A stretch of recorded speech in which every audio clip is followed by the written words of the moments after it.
صحیح بخاری حدیث نمبر 1۔ رسول صلی اللہ علیہ وسلم نے فرمایا کہ تمام اعمال کا دار و مدار نیت پر ہے، اور ہر عمل کا نتیجہ ہر انسان کو اس کی نیت کے مطابق ہی ملے گا۔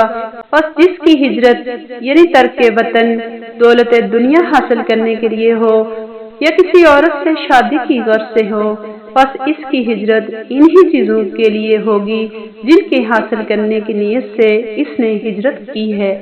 صحیح بخاری حدیث نمبر 2۔ ایک شخص حارث بن حشام نامی نے حضرت صلی اللہ علیہ وسلم سے سوال کیا تھا کہ حضور، آپ صلی اللہ علیہ وسلم پر وحی کیسے نازل ہوتی ہے؟ آپ صلی اللہ علیہ وسلم نے فرمایا کہ وحی نازل ہوتے وقت کبھی مجھ کو گھنٹی کی سی آواز محسوس ہوتی ہے، اور وحی کی یہ کیفیت مجھ پر بہت شاق گزرتی ہے۔ جب یہ کیفیت ختم ہوتی ہے تو میرے دل اور دماغ پر اس فرشتے کے ذریعے نازل شدہ وحی محفوظ ہو جاتی ہے، اور کسی وقت ایسا ہوتا ہے کہ فرشتہ بشکل انسان میرے پاس آتا ہے اور مجھ سے کلام کرتا ہے، بس میں اس کا کہا ہوا یاد رکھ لیتا ہوں۔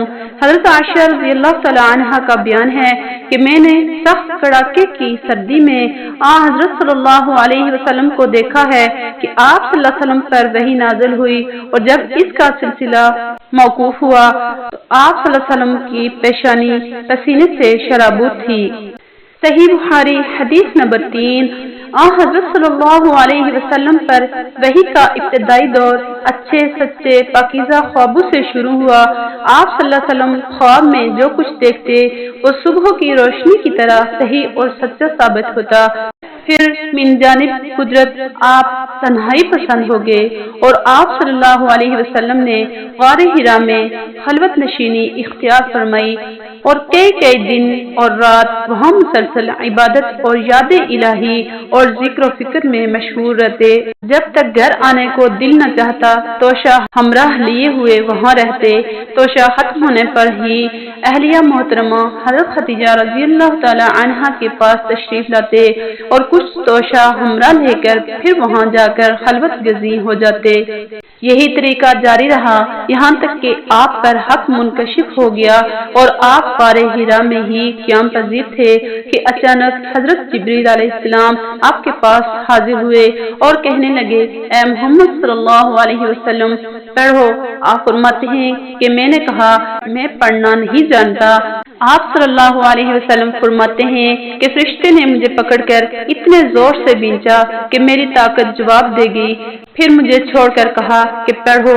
میں نے پھر وہی جواب دیا کہ میں پڑھا ہوا نہیں ہوں۔ اس فرشتے نے مجھ کو نہایت ہی زور سے بینچا کہ مجھ کو سخت تکلیف محسوس ہوئی، پھر اس نے کہا کہ پڑھ۔ میں نے کہا میں پڑھا ہوا نہیں ہوں۔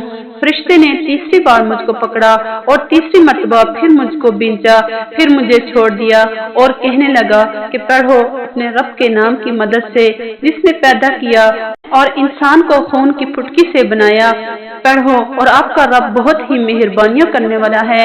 بس یہی آیتیں آپ حضرت جبریل علیہ السلام سے سن کر اس حال میں غار حرا سے واپس ہوئے کہ آپ کا دل اس انوکھے واقعہ سے کانپ رہا تھا۔ آپ حضرت خدیجہ رضی اللہ تعالی عنہا کے ہاں تشریف لائے اور فرمایا کہ مجھے کمبل اڑا دو، مجھے کمبل اڑا دو۔ لوگوں نے آپ کو کمبل اڑا دیا۔ جب آپ کا ڈر جاتا رہا تو آپ نے اپنی زوجہ محترمہ حضرت خدیجہ رضی اللہ تعالی عنہا کو تفصیل کے ساتھ یہ واقعہ سنایا اور فرمانے لگے کہ مجھ کو اب اپنی جان کا خوف ہو گیا ہے۔ آپ کی اہلیہ محترمہ حضرت خدیجہ رضی اللہ تعالی عنہا نے آپ کی ڈھارس بندھائی اور کہا کہ آپ کا خیال صحیح نہیں ہے، خدا کی قسم آپ کو اللہ تعالیٰ کبھی رسوا نہیں کرے گا۔